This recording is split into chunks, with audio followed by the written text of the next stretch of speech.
In the previous lesson, we have learned how to generate dynamic content in the web page by using ASP, Active Server Pages. ASP existed prior to ASP.NET.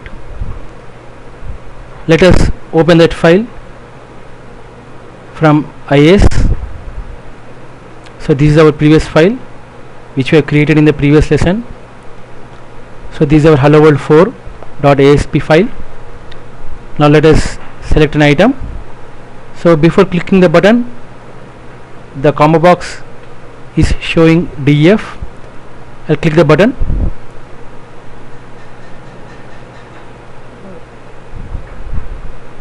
See here, we'll check it once again. So after selecting an item and clicking the button, the selected item is displayed here, but the combo box is losing the selected item. So this is a drawback of ASP file or ASP technology. In ASP, controls cannot maintain the state. You have to write logic to maintain the state. By itself, it cannot maintain the state. So that is a problem in ASP. One more problem in ASP is, if you are using ASP on the server and when a request arrives on the server will create a new exe to process a request. So if you have 100 requests for ASP file, there will be 100 exes on the server created by the server to process a request. So each exe requires a separate memory. So the server has to allocate memory for each and every exe. So it will eat up all the memory and the system will become slow. So what Microsoft has decided is, instead of creating a separate exe for each and every request, let us have only one exe. This exe should keep on watching port number 80 for all incoming requests, and when a request arrives for a resource or file with .aspx, instead of creating a separate exe, let us load a separate DLL,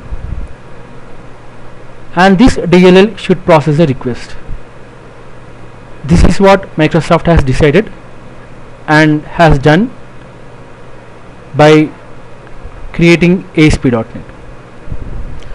So in ASP.NET, there is only one exe, that is server IIS watching port number 80 for all incoming requests, and whenever a request arrives for .aspx file, it will load a separate DLL for each and every request. DLL doesn't require a separate memory. It will use the same memory of the server IIS, and loading DLL is also very fast. Now let us convert our .asp file to .aspx file, that is our ASP.NET file. So for that, let us open the previous file, go to our folder. So this is our ASPS file, hello world 4. So to convert this ASPS file, first of all we have to write page keyword, and instead of JavaScript as language, we have to use either C# or VB. So this should be the first line in every ASP.NET file, that is with extension .aspx. In ASP.NET file, form tag need not have method and action attributes.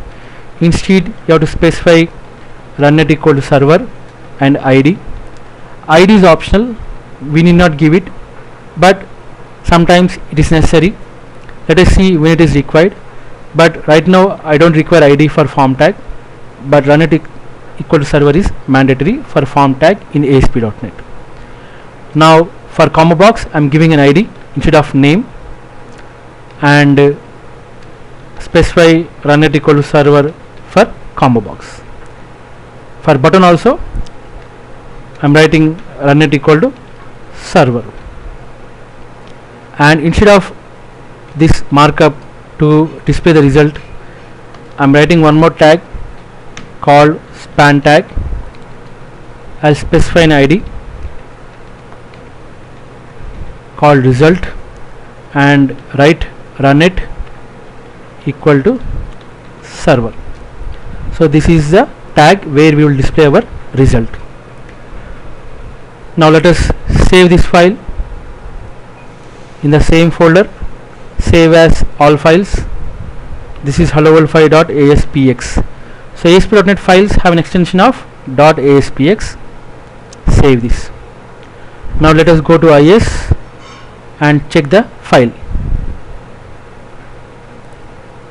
Refresh virtual directory. So here we have .aspx file. Try to browse it. So this is our .aspx file. So our HTML is correct. So it has rendered the HTML in the browser. So let us see, select an item in the combo box. So before clicking the button it is df, click here. So after clicking also, combo box is not losing the selected item, it is showing the same value after clicking the button. So one problem is resolved. Now let us try to display the item, selected item in the web page. So for that we have to write a handler for this button. So to write a handler we have to use C# language. To write C# language in .aspx file, there is a separate tag called script tag. It should be declared using run it equal to server. Now we have to write a function for button click handler. So syntax of button click handler is similar to button click handler in C# Windows programming. The first parameter is of type object and the second parameter is of type event args. This event handler should be declared either protected or public, not private. Return type is void, it should be void. Function name can be anything, but the first parameter should be of type object, second one should be of type event args. So we have written a C# function in .aspx file containing HTML. So for that we have used script tag declared using run it equal to server. Now we have to associate this function with the button. So for that there is one more attribute called on server click. So when the HTML button is clicked, this function should be executed. So copy the function name, paste it here. So whenever this HTML button is clicked in the browser, it will execute this button click function which is in the script tag. Now we'll try to retrieve the value from the combo box. See, we have given ID to the combo box. The ID is DDL. So ID is given so that we can access the combo box from the code. So DDL dot value. So this will retrieve the item from the combo box whichever is selected by the user. Now this value has to be displayed in the span tag. So we have given ID to the span tag, that is result. Write down result dot inner text. So this statement will retrieve the value from the combo box and assign it to the span element. Okay. Now let us save this. Go to IIS, refresh it. Right click .aspx file, select browse. So there is an error here. What is the error here? The name DD does not exist in the current context. The name DD does not exist in the current context. So we have written a wrong ID. So let us correct it. Go to IIS, refresh it. Browse the .aspx file. This time it has rendered. Now select an item in the combo box, click the button. So we are able to generate the content dynamically and also the combo box is able to maintain the state. Let us select one more item, GHI. Before clicking it is GHI, after clicking it is also GHI, and we got the GHI as a selected item in the browser. So we have resolved both the problems by migrating to ASP.NET. What was the first problem?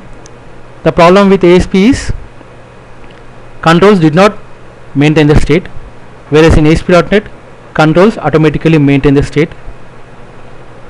And another problem in ASP is a new exe will be created for each and every request to process a request on the server, which will take memory. Each exe requires a separate memory, so it will slow down the system, whereas in ASP.NET only one exe will be created, that is our server IIS, which keeps on running continuously, and it keeps on watching port number 80 for all incoming requests. Whenever a request arrives for .aspx file, instead of creating a separate exe, it will load a separate DLL to process a request. Loading a DLL is also very fast. It is loaded into the same address space of the exe. It doesn't require any separate memory, and it doesn't take up lot of time to load the DLL, and it doesn't take memory, a separate memory. It will use the same memory of the IIS. So these are the two problems that are resolved. Let us see what were the changes that happened in .asps file to convert it into ASP.NET. The first one is you have to write page keyword. Language should be either C# or VB. In ASP.NET file, there can be more than one form tag, but only one form tag can have runIt equal to server. We can also give ID, but ID is optional. If you don't give any ID, the ASP.NET will automatically give an ID. ID is required basically to access the control from the code.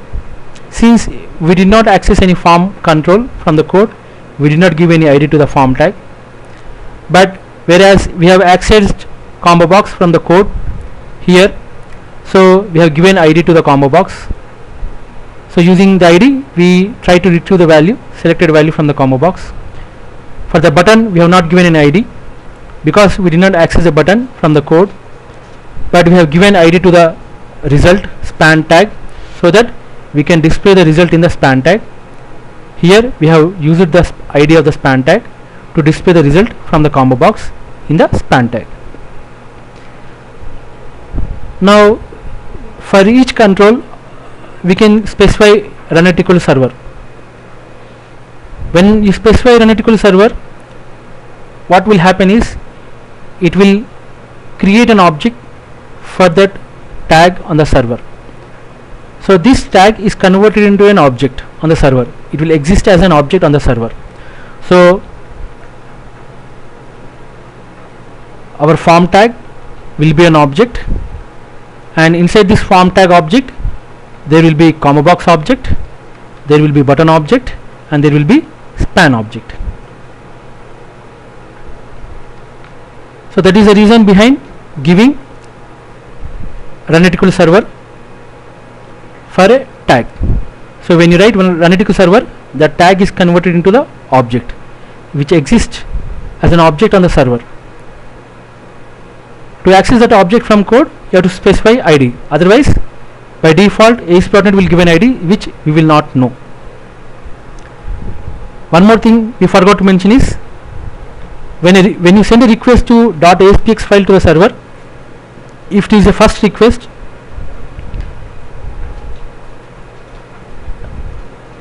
it will compile the web page and it will create a page object. Inside this page object, you have all the objects, child objects. So you should not forget this. Every ASP.NET page which is accessed for the first time, it is compiled into page object. Inside these objects, you have all the child objects. Which objects are available inside the page object? Only those objects for which we have runIt equal to server. So inside the page object, you have child objects for which you have declared runIt equal to server. This is all for today. Thank you.